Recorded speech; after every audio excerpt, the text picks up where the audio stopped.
Así es, Martín, y estamos en comunicación telefónica con la diputada nacional por el Frente de Todos, en este caso ahora ya Unión por la Patria del Chaco, Lucila Massín. Bienvenida nuevamente a la mañana de Atlantis FM, Sensación FM y Eclipse FM. Martín Sánchez y Walter Mespulet te saludan, ¿cómo estás? ¿Qué tal? ¿Cómo estás, Walter? ¿Cómo estás, Martín? Muy buenos días, gracias por la comunicación.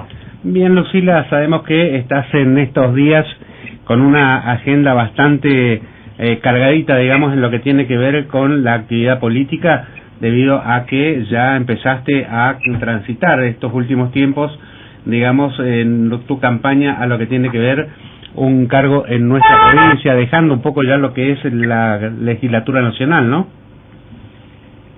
Sí, así es, Walter. Estamos, recorriendo mucho la ciudad de Resistencia, hablando con los vecinos, con las vecinas de distintos barrios de nuestra ciudad, acercando nuestra propuesta de Unión por la Patria, con una recepción muy positiva y mucha expectativa también de la ciudadanía en general para estas próximas elecciones.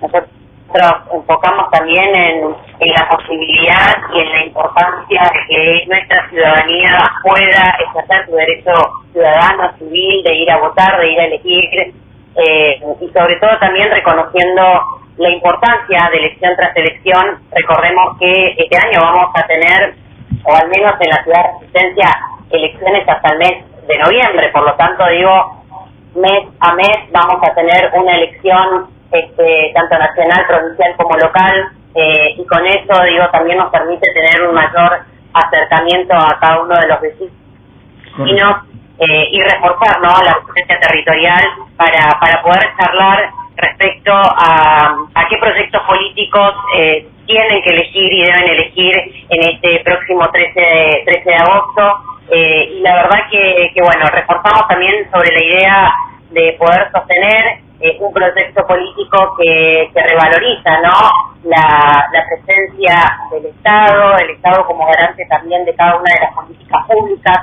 Hoy estamos en la disputa claramente de dos proyectos políticos, de dos modelos de país, que implica necesariamente reconocer que desde Unión por la Patria reforzamos la idea de la presencia del Estado como garante, ¿no?, de estos derechos sociales, políticos, económicos de nuestra ciudadanía. Entendemos que claramente necesitamos preservar cada una de las herramientas que del Estado Nacional y también del Estado Provincial se vienen desarrollando y ejecutando.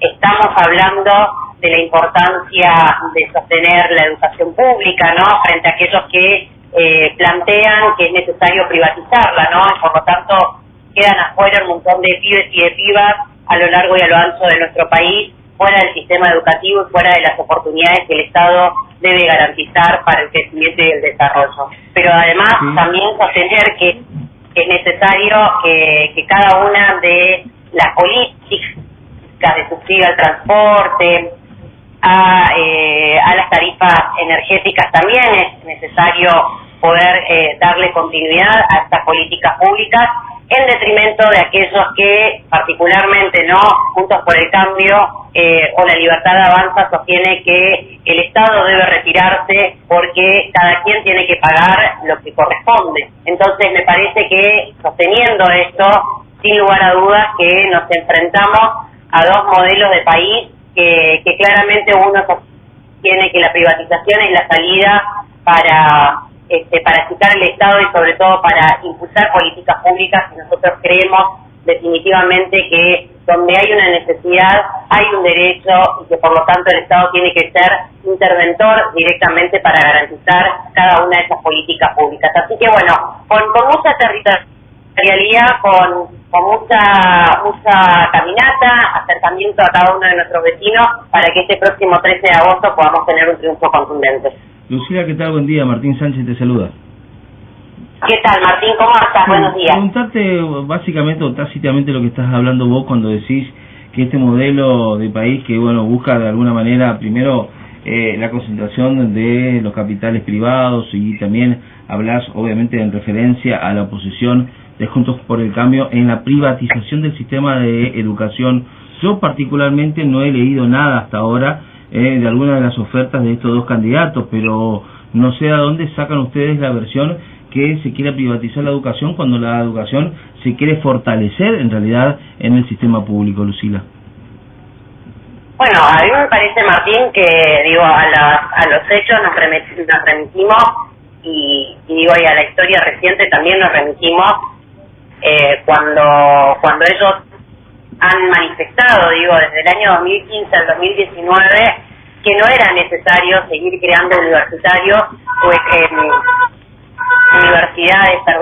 porque la gente más vulnerable, más pobre, no llega a las universidades. De la misma manera podemos sostener que en el caso concreto y particular de la provincia del Chaco, el gobierno de Juntos por el Cambio, desde el 2015 al 2019, ha recortado más de 20.000 becas Progresar, que esto tiene una finalidad de acompañar a cada uno de los pibes y de las pibas para poder continuar con sus estudios secundarios y universitarios, de la misma manera que podemos identificar el recorte que ha existido en materia de financiamiento educativo, cuando tenemos una ley nacional donde plantea que el financiamiento educativo es hasta el 6% de nuestra masa presupuestaria.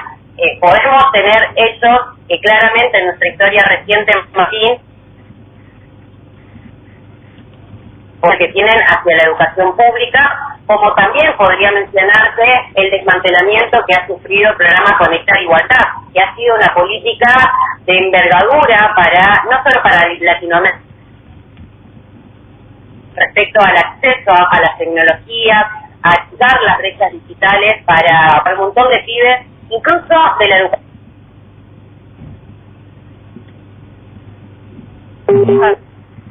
Sí. A ver, Lucila. Sí. Respecto a la educación pública y a obtener la educación pública con esta finalidad. Cuando no tenemos financiamiento, cuando no tenemos presupuesto para sostener la educación pública, claramente que hay una separación del Estado como garante de esos derechos que se han consagrado históricamente en nuestro país y que han sido políticas de Estado. Cuando nosotros queremos sostener cada una de estas herramientas, queremos sostener el programa Progresar, que hoy hasta la fecha tenemos más de 70.000 estudiantes que son beneficiarios de esta política pública y que permite que puedan seguir en las escuelas, que a través también de la asignación universal, un montón de pibes, de niños y de niñas de nuestro país también garantizan un derecho a la educación pública. En fin, creo que podemos discutir el alcance que tiene la educación pública, que lo podemos hacer, pero sin lugar a dudas que si nosotros no tenemos las herramientas políticas, no tenemos el financiamiento necesario para poder generar esas oportunidades, claramente que esas desigualdades y esas brechas se van a profundizar y van a generar mayores asimetrías y por tanto la pobreza también va a crecer y el Estado se retira de las garantías efectivas de poder avanzar con la aplicación de cada una de estas herramientas. Correcto. ¿Vos creés y estás segura, obviamente, que la continuidad de este gobierno a través de la mano de Sergio Massa y Agustín Rossi se va a dar la garantía precisamente para el sistema educativo, para el sistema también industrial, para el sistema económico, bajar la inflación y todo lo que vienen prometiendo? Sin lugar a dudas, yo creo, Martín, que hay problemáticas que son problemáticas de la macroeconomía que tiene que ver con un endeudamiento feroz que tenemos en nuestro país. Me parece que todos tenemos que tener el ejercicio desde la ciudadanía de poder replantear y poder identificar también quién tiene la responsabilidad o las responsabilidades de estar atravesando este momento político, económico y social que estamos atravesando. La historia no la podemos analizar de manera fragmentada, no la podemos analizar como compartimentos aislados, sino más bien como consecuencia también de decisiones que se han tomado en periodos, particularmente desde del 10 de diciembre del 2015 hasta el 10 de diciembre del 2019. No podemos desconocer que nuestro país viene atravesando una... Sí. A ver. de Mauricio Macri de volver a traernos al Fondo Monetario Internacional nos ha llevado, ¿no?, a postergar un montón de políticas públicas que tienen incidencia directa en la calidad de vida de nuestro pueblo. Y déjame decirte eso porque me parece que es importante terminar con la idea de que muchas veces no hablamos, ¿no?, de las consecuencias que trae aparejado el endeudamiento con el Fondo Monetario Internacional, pero claramente ese endeudamiento, cuando se lo tomó, no ha pasado por el Congreso de la Nación, y te lo digo como legisladora nacional, que no hemos tenido la posibilidad ni de tratarlo ni de analizarlo. Más bien ha sido una decisión unilateral que en 2 horas menos en 3 minutos Mauricio Macri comunicaba a todo el pueblo argentino que el Fondo Monetario volvía a nuestro país condicionando cada una de las políticas públicas. Y sabemos que el Fondo Monetario Internacional tiene determinadas exigencias. El recorte a los jubilados no tienen que tener la posibilidad de un incremento en su haber jubilatorio, tiene que ver con volver a retirar esto que decía al principio, ¿no?, la posibilidad de subsidiar las tarifas del transporte y la energía. A ver, me parece que no hay nada nuevo en todo este análisis que estamos sosteniendo, porque en la historia reciente nos determina cada una de estas consecuencias, pero a su vez también nos determina la crisis que hemos atravesado los argentinos y las argentinas a partir del año 2001. No creo que ninguno de los que vivimos esa etapa, y a mí me ha tocado vivirla como estudiante universitaria, sabiendo y reconociendo el esfuerzo enorme que hacía mi familia para poder salir de mi pueblo y venirme a estudiar a la ciudad de Resistencia y poder sostener mi educación universitaria después de la mayor crisis económica, financiera y social que ha atravesado la Argentina en aquel entonces.